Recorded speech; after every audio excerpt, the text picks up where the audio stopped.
네, 안녕하세요. 네, 안녕하세요. 묵동교회 이하론 형제입니다. 어, 제 주일학교 때 선생님도 계시고 학생회 때 선생님도 계시고 그래서 내가 뭐 어떻게 가르치는 어떤 자리, 뭐 말씀을 전하는 자리라기보다는 제가 이제 그 묵동교회 이제 청년부를 제가 한 15년 정도 섬겼는데, 그러면서 이제 청년들 사역에 대해서 좀 느낀 바를 함께 공유하는 게 더 좋겠다 생각해서 그런 부분들을 이야기를 하고자 합니다. 일단 제가 말씀 구절은 누가복음 15장 1절에서 7절까지의 말씀을 이제 정했는데 같이 한번 보시면 좋을 것 같습니다.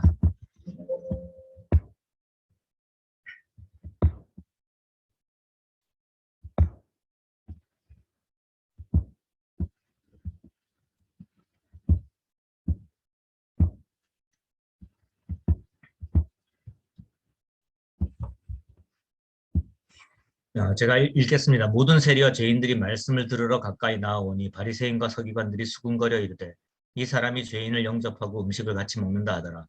예수께서 그들에게 이 비유로 이르시되 너희 중에 어떤 사람이 양 100마리가 있는데 그 중에 하나를 잃으면 아흔아홉 마리를 들여 두고 그 잃은 것을 찾아내기까지 찾아다니지 아니하겠느냐. 또 찾아낸즉 즐거워 어깨에 메고 집에 와서 그 벗과 이웃을 불러 모으고 말하되 나와 함께 즐기자. 나의 잃은 양을 찾아내었노라 하리라. 내가 너희에게 이르노니 이와 같이 죄인 한 사람이 회개하면 하늘에서는 회개할 것이 없는 의인 99으로 말미암아 기뻐하는 것보다 더하리라. 네, 뭐 잘 아시는 말씀이라고 생각이 듭니다. 근데 이제 오늘 이제 교회 접근성에 대한 말씀을 드리려고 하면서 일단 먼저 교회의 접근성에 대한 그 용어적인 의미를 말씀을 드리자면은, 우리가 이제 교회라고 하면 당연히 영적인 그리스도인들의 모임을 교회라고 이야기를 하죠. 그런데 이제 일반적인 그 범주에서 교회라고 이야기를 하게 되면, 일반인들의 교회라고 이야기를 하게 되면은 아무래도 먼저 예배당을 떠올릴 것입니다. 그래서 이 두 가지 부분을 둘 다 한번 어떻게 접근성을 높일 수 있는지에 대해서 좀 함께 생각해보는 시간을 가지기를 원합니다.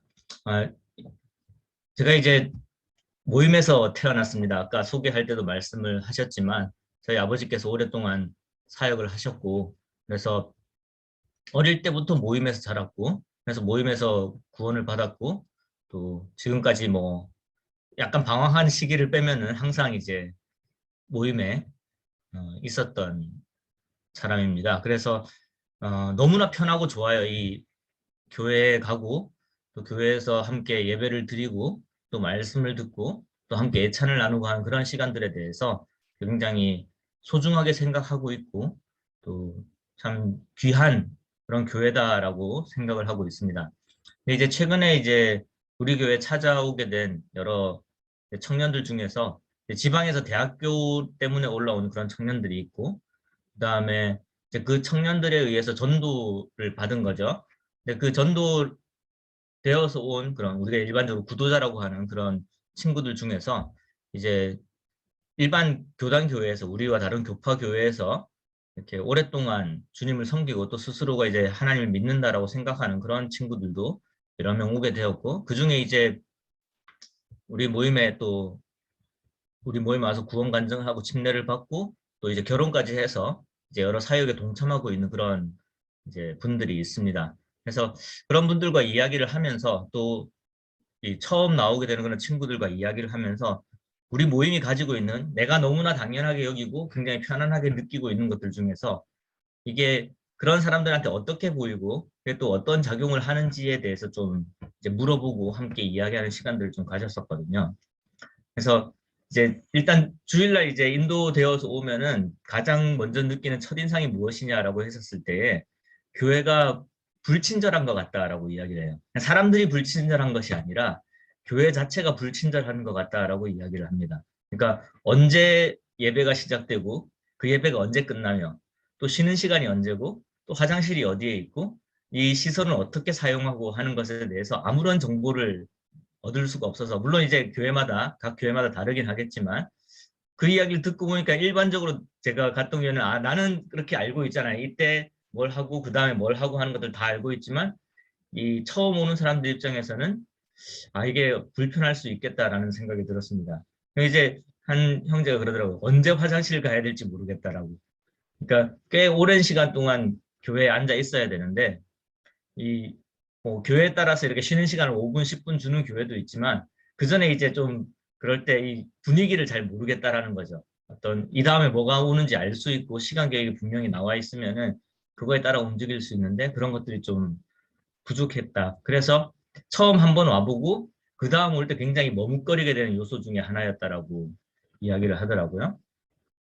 그 다음에는 조금 이제 좀 진지한 이야기들이었는데 우리가 이제 주로 형제 자매라는 호칭을 사용을 합니다. 그래서 우리가 아는 사람들한테는 아주 자연스럽게 형제님, 자매님이라고 붙이는데 이제 자기를 부를 때, 그러니까 구도자 입장에서 자기를 부를 때 호칭을 되게 머뭇거리는 모습을 봤을 때, 아, 내가 외부인이구나, 내가 이방인이구나라는 그런 감정들을 느끼게 되고, 그러니까 우리가 친밀하게 사용하는 호칭들이 그들에게는 이제 벽으로 느껴지는 그런 것들이 있었다라는 것. 그리고 이 구도자라는 용어에 대해서도 이제 우리가 공식적으로는 구도자라는 말을 잘 안 쓰고는 있는데, 뭐 손님이라든지 선생님 이런 표현을 쓰고는 있는데, 이제 워낙 제가 많이 쓰던 단어다 보니까 이제 다른 사람들한테 이야기를 할 때 구도자분 뭐 이렇게 이야기하는 그런 것들이 많은데 그러한 것들도 좀 어색함을 느꼈다라고 이야기를 하더라고요. 그래서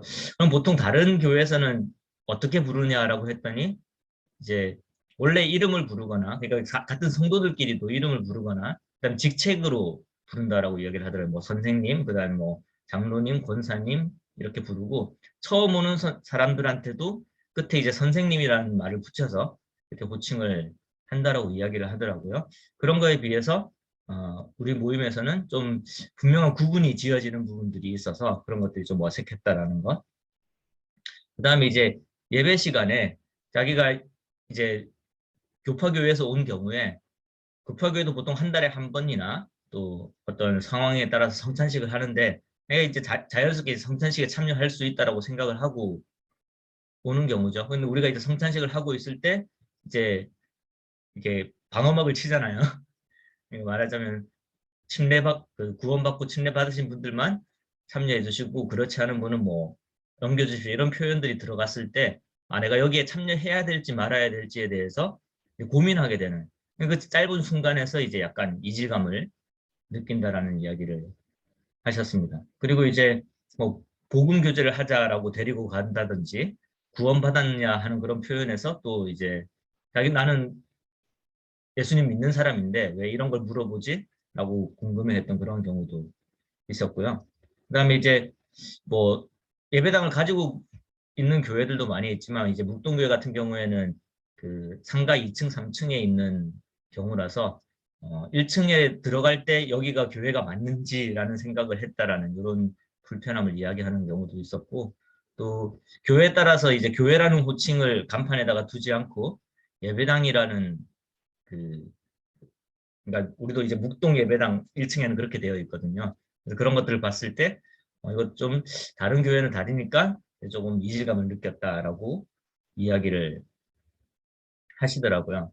그래서 이제 이런 이야기를 쭉 하면서 들으면서 제가 가장 크게 느꼈던 거는 우리가 가장 소중하게 여기고 또 가치 있게 여기고 우리가 많은 이제 비중을 두고 있는 여러 가지 요소들이 오히려 이제 이게 굳어져 있다 보니까 이 변화하는 세상이나 또 변화하는 그런 다른 이제 교단들에 비해서 이제 꽤 이 굳어져 있는 모습들을 가지고 있게 되었고 그게 이제 제가 80년대에 교회에서 봤던 모습과 90년대 또 2000년대 지금 현재 보는 교회 모습들이 크게 달라지지 않은 모습들을 그대로 유지하고 있고 또 용어들이나 뭐 우리의 어떤 모습들이 많이 변하지 않은 상황에서 이제 급속도로 변해져 왔던 그런 이제 일반적인 교회에 다니던 친구들이나 또는 세상 뭐 교회를 안 다니던 친구들이 이 교회에 왔을 때 이 느껴지는 이질감이 굉장히 이제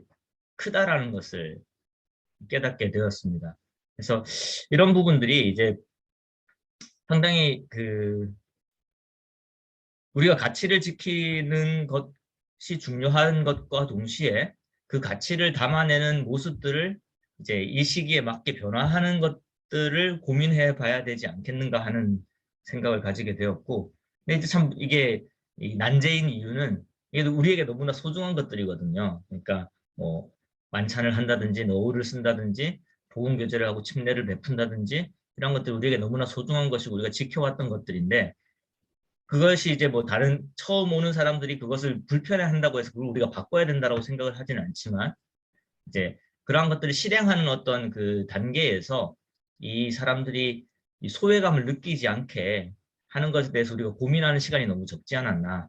그래서 제가 처음에 이제 그 누가복음 15장 말씀을 보면서 우리가 이 많은 시간과 많은 노력들을 이 99마리의 양들이 이렇게 양들을 기쁘게 하는 데는 많은 집중을 하면서도 이 예수님이 말씀하신 것처럼 그 뭐 99마리의 양을 내버려 두고 그 한 마리를 찾아가려는 이 간절한 그 한 마리의 양을 생각하는 그런 간절한 마음들이 조금 정말로 우리가 그것을 진지하게 생각을 했었던가라는 생각이 들어요. 사실 이제 복음 전하시는 분들이 와서 이 말씀을 하시면은 공감은 많이 하지만, 근데 실질적으로 교회를 운영하고 청년 부서를 운영하고 또 이제 장로로서 교회를 섬기면서 이제 생각하는 부분들은 아무래도 이제 그 성도님들의 평안한 마음, 그리고 즐거움 이런 것들을 더 많이 신경을 쓰게 되고, 그러니까 예수님이 말하는 이 정도의 이 정성을 이 처음 오시는 손님들한테 쏟지는 않았다. 그리고 그 사람들의 입장에서 어떻게 이 교회가 그 사람들이 잘 접근할 수 있도록 만들어야 하는지에 대해서도 좀 고민이 적었구나라는 그런 생각을 하게 되었습니다. 그래서 우리 교수님들도 교회에서 또 중요한 역할들을 하시는 분들이 많으시니까 그런 그 청년들이 어떠한 그 감정을 가지고 교회에 오게 되고, 전 교회를 처음 봤을 때 어떤 생각을 가지게 되고, 또 그 모임에 이렇게 이 우리의 모임 속에 환영받고 있다라는 느낌을 들게 하려면은 우리가 어떻게 이 실행 방식들을 개선해 나가야 될지에 대해서 좀 고민을 해봐야 될 것 같고, 제가 제 나름대로 이제 생각했던 하나의 대안 중에 하나는 청년부 예배입니다. 우리가 일반적으로 이제 다른 교회에서 어떻게 하시는지는 모르겠지만 청년들이 모이는 시간은 청년회라는 이름으로 모이고 있습니다. 그래서 청년회에서 그냥 말씀을 듣고 교제를 하고, 이게 이제 청년부 또는 청년의 모임인데, 이걸 이제 청년부들이 따로 모여서 뭐 토요일이든 일요일이든 그 예배 시간을 갖게 되고, 거기에 또 그만큼 그러니까 일반 그 주일 예배만큼의 중요성을 좀 부여를 하고 거기에 정성을 쏟아서 뭐 1시간 정도의 그 청년부 예배를 만들고, 거기에 이제 친구들을 초대하고 거기서 이제 일반적으로 이제 주일날 일어나는 어떤 복음 교제나 그리고 뭐 여러 가지 다양한 활동들을 이 구도자들한테 제공할 수 있다면은 하나의 이제 괜찮은 대안이 될 수 있지 않을까라는 생각을 해봤고요. 그런 것들이 이제 교회에서 좀 활성화될 수 있도록 노력을 해야 되겠다라는 생각을 했습니다. 두 번째로 이제 예배당에 대한 이야기인데요. 이 말 그대로 이제 예배당의 접근성, 그러니까 위치에 대한 이야기를 좀 말씀을 드리고 싶은데, 여기 이제 제 연재교회 때 함께 섬겼던 우리 전충환 선생님이나 황교선 선생님이 계시지만, 그 과정 속에서 우리가 이제 연재교회를 건축하게 될 과정 속에서 저도 이제 그 자리에 있었거든요. 저희가 이제 서명교회에 말하자면 지금 묵동교회 같은 상가교회 3층에 이제 빌려서 섬기다가 이제 예배당이 필요하다라고 생각을 해서 예배당을 건축하기로 기도를 하고 또 많은 헌신을 해서 이제 예배당을 건축을 했습니다. 그때 이제 저도 당연히 그 예배당을 건축하는 것에 대한 필요성에 공감을 하고 함께 기도하고 또 강하게 이제 찬성을 했던 사람입니다. 근데 최근에 이제 묵동교회에서 이제 예배당을 건축을 해야 되겠다라는 이야기들이 나왔었고, 물론 이제 그 전부터 이야기가 있었는데 이제 항상 그때 있잖아요. 왜 이 임대를 갱신해야 될 때, 이때 되면 이제 월세가 올라가고 또 이 보증금이 올라가기 때문에 이번 기회에 이제 정말 우리가 생각했던 그 이곳으로 가서 거기에 교회를 짓자라고 했는데, 그 전에 건축에 대해서 이야기가 나왔을 때 계속해서 찬성을 하다가 최근에 제 생각이 확 바뀌어서 그걸 반대를 했어요. 근데 그 반대했던 이유가 저희 묵동교회가 있는 위치가 이 서울 그러니까 태릉입구역이라고 여기에 이제 가까운 대학교들이 몇 개가 있습니다.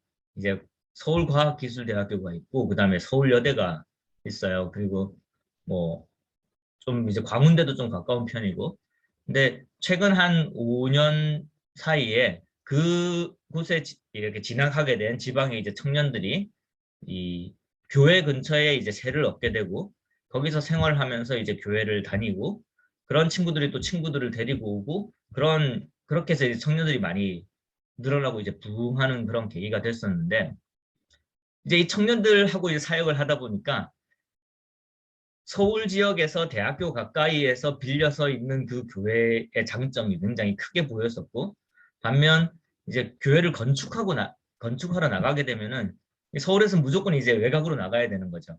외곽으로 나가게 되면은 지하철에서 멀어지게 되고 대중교통에서 멀어지게 되고 그다음에 지금 청년들이 선교인 청년들의 거주지에서 이제 멀어지게 되는 거죠. 당연히 대학하고도 멀어지게 되는 것이고 그랬을 때 과연 만약에 우리가 건축을 해서 나가면은 그 청년들이 지금 하는 활동만큼 할 수 있을까? 친구를 데려올 수 있을까? 여기에 교회에 올 때 어떻게 올 수 있을까라는 것들이 이제 고민이 되기 시작했고, 그렇다면은 지금 우리 묵동교회 청년들을 생각할 때 과연 이 외곽 지역으로 가서 교회를 건축해서 묵동교회가 더 커지고, 그 전에 제가 이제 건물이 있었을 때 그런 할 수 있는 다양한 생각들, 그런 긍정적인 마음들을 그러면 지금 이 상황을 희생하면서 그런 것들 살릴 만한 가치가 있을까라고 고민을 하게 되더라고요. 그래서 제 입장이 그러니까 제가 그렇게 생각을 바꿔야 되겠다라고 마음을 먹은 게 아니라 자연스럽게 그런 생각으로 이제 생각을 가지게 되었던 것들을 경험하게 되었습니다. 그래서 청년들에게 접근성, 그러니까 청년들이 우리가 이제 모두 청년 사역을 하시는 분들이시니까 대학생들이 더 많이 복음을 전하고 대학생들이 부흥하고 대학생들이 교회에 나오게 하려면은 어쩌면 오히려 대학교에 더 가까이 가야 되지 않을까. 그곳에 월세가 비싸고 보증금이 비싸다고 할지라도 정말로 그 사역이 필요하다라고 할 것 같으면은 거기에 들어가서 있는 것이 맞겠다. 그러면 묵동교회가 지금 다행히 어느 정도 그런 그 조건에 맞는 그런 예배당에서 이제 모이고 있는데 이러한 것을 물론 거기에 이제 비용이 많이 들어가지만 이것을 두고 이 건축을 하는 것은 저는 반대합니다. 지금 말씀드렸던 이 이유를 들면서 이제 장로회에서 반대한다라는 말씀을 드렸거든요. 물론 이제 뭐 교회의 결정이 나중에 또 다음 임대할 때 또 어떻게 결정이 날지는 모르겠지만 지금으로선 그런 생각을 가지는 것들을 말씀을 드렸어요. 그래서 그런 것들 한번 생각을 해보면 좋을 것 같습니다. 청년들이 더 쉽게 교회에 오고 더 쉽게 친구들을 데리고 올 수 있는 그러한 위치에 또 그러한 환경에 그러한 시설을 갖춘 교회를 만드는 것. 또는 뭐 다른 대안이라면 교회가 좀 더 크고 성장을 한다면은 이제 대학교 근처에 이 센터를 만드는 그래서 대학생들이 이용할 수 있는 그런 것을 만들어서 거기에서 이제 청년부들이 활동을 할 수 있게 하는 것이 좋겠다. 그럼 이제 거기에 이제 그 문제점 하나는 이제 임대료잖아요. 그래서 제가 묵동교회 임대료를 봤더니 한 달에 265만 원이 나가고 있더라고요. 굉장히 큰 금액입니다. 이거에 대해서 이제 공감대를 형성을 할 수 있어야 되거든요. 이 성도님들 사이에서. 그럼 예를 들어서 월세가 300만 원이 넘어가고 뭐 400만 원이 넘어간다면 그걸 유지하는 게 맞겠느냐라고 했었을 때 이제 조금 생각의 전환이 필요하겠다. 그래서 일주일에 한 번 오시는 성도님들이 이제 월세를 300만 원 그러면은 또는 뭐 300만 원, 400만 원 그러면은 거의 이 한 번 1회에 100만 원 가까운 돈이 나가는 것으로 이제 인식이 되어질 수가 있죠. 뭐 수요일도 나오고 일요일도 나오시는 분들이라면 그 금액이 좀 더 체감 금액이 줄어들게 될 것이고 그렇다면은 교회가 일주일 그리고 한 달에 30일, 31일 전부 사용하게 되도록 만드는 것이 이 성도님들의 거부감을 줄일 수 있겠다. 그래서 교회 공부방을 만들고 카페를 만들고 그리고 여러 가지 학생들이 사용할 수 있는 여러 가지 시설들을 구비해 둔다면은 이제 청년들이 더 자주 이곳을 사용하게 될 것이고 그러면 이 청년들에게서 절감되는 그 비용의 효과가 있거든요. 실질적으로 이제 저희가 그 이제 다시 재계약을 하면서 리모델링을 했고 리모델링을 할 때 공부방을 만들었습니다. 왜 이렇게 큰 책상을 두고 책상에 이제 노트북을 꽂을 수 있는 이제 전원을 넣고 해서 대학생들이 주로 쓰는 그 스터디 카페 같은 그런 느낌으로 만들었는데 그렇게 했었을 때 실질적으로 학생들이 이제 그 근처에 있는 학생들이 일주일에 뭐 4번, 5번 이상 이렇게 교회를 사용을 하게 되었고 그러면 그 학생들에게 이 돌아가는 혜택은 그들이 이제 보통 지방에서 올라온 이제 뭐 경제적으로 그렇게 넉넉하지 않은 청년들이니까 그 스터디 카페에 갈 수 있는 비용, 커피를 사 마시는 비용 이런 것들을 절약해 주기 때문에 실질적으로 교회가 그런 그 임대료를 내는 것에 대해서 덜 아까워할 수 있게 되는 그런 상황이 된 거죠. 그래서 그런 부분들을 이 교회에서 제공해주고 또 청년들이 더 가까이서 더 자주 올 수 있게 교회를 만든다면은 이게 믿는 성도들 그리고 믿는 청년들 그런 청년들에게 비용의 절감의 효과가 있을 뿐만이 아니라 실질적으로 그 청년들이 이제 스터디 카페가 있으니까 친구를 데리고 오거든요. 그 친구를 데리고 오면은 교회라는 그 공간 그들이 교회라고 인식하고 있는 우리는 이제 예배당 교회 이렇게 분리해서 생각하지만 그들이 교회라고 인식하고 있는 그 공간에 자주 오게 되고 그런 청년들이 일요일 날에 왔을 때에는 이 일요일 예배를 참석하고 함께하는 그거에 대해서 거부감이 굉장히 많이 줄어드는 것을 보게 되거든요. 계속 오던 공간이고 내가 아는 공간이고 그리고 그 스터디 카페에 오게 되면 이제 다른 이제 성도들도 오잖아요. 다른 청년들도 오잖아요. 그러면은 친구들이 더 많아지고 교회 아는 사람들이 많아져서 실질적으로 이 청년들이 느끼게 되는 그러니까 구도자 청년들이 느끼게 되는 그런 이 이질감이 굉장히 줄어들고 그래서 실질적인 그 열매로 나타나게 되는 그런 것들을 보게 되거든요. 그래서 우리가 예전에 이제 우리 모임의 어떤 정서적으로 봤을 때 빨리 예배당을 만들어서 예배당을 세워서 우리 함께 참 예배당에서 예배당 건축을 해서 이렇게 섬기자 이런 그 부분에서 우리가 대학가에 있고 도시에 있고 도시에 있는 교회에 이제 사역을 한다고 할 것 같으면은 이런 예배당의 접근성 문제에 대해서도 이 변수에 넣어서 고민을 해봐야 되지 않겠는가 하는 그런 생각이 들었습니다.